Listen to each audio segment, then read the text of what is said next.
وہ افراد کے جو بے اولاد ہیں، جن کی شادی کو کئی سال گزر چکے ہیں لیکن اولاد کی خوشخبری نہیں ملی، آپ مایوس نہ ہوں، پریشان نہ ہوں، اللہ پاک کی رحمت پر کامل بھروسہ رکھیں، دعائیں کریں اللہ پاک کی بارگاہ میں۔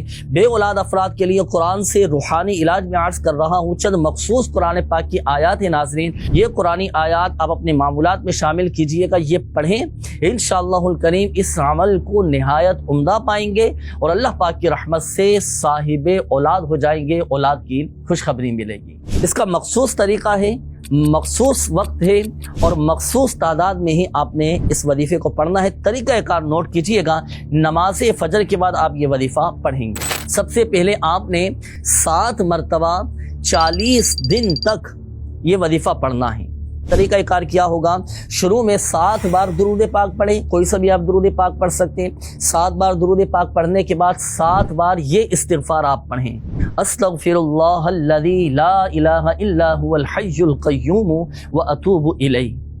7 بار استغفار پڑھا۔ اب اس کے بعد قرآن پاک کی یہ 5 آیات آپ نوٹ کیجئے گا۔ پہلی آیت ہے پارہ نمبر 23 سورہ صافات کی آیت نمبر 100، بسم اللہ الرحمن الرحیم رب ھب لی من الصالحین۔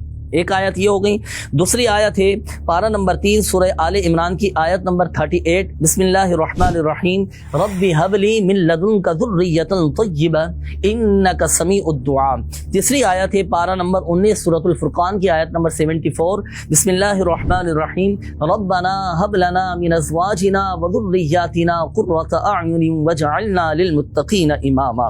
اور چوتھی آیت ہے پارہ نمبر 17 سورۃ الانبیاء کی آیت نمبر 89، بسم اللہ الرحمن الرحیم رب لا تذرنی فردا وانت خیر الوارثین۔ اور پانچویں آیت ہے پارہ نمبر 3 سورۃ البقرہ کی آیت نمبر 201، بسم اللہ الرحمن الرحیم ربنا آتنا فی الدنیا حسنہ وفی الآخرۃ حسنہ وقنا عذاب النار۔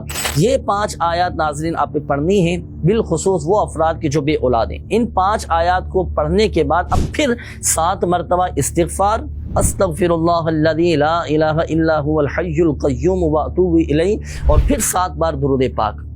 تو یہ تمام اس انداز سے ملا کر آپ نے پڑھا تو یہ 1 مرتبہ ہوا، پھر دوبارہ اسی انداز سے پڑھیں، پھر تیسری مرتبہ اسی انداز سے پڑھیں، یہ کل آپ نے 7 مرتبہ پڑھنا ہے۔ اللہ پاک کی رحمت سے کرم ہوگا، جلد ہی اللہ کی رحمت سے آپ ماں باپ بن جائیں گے۔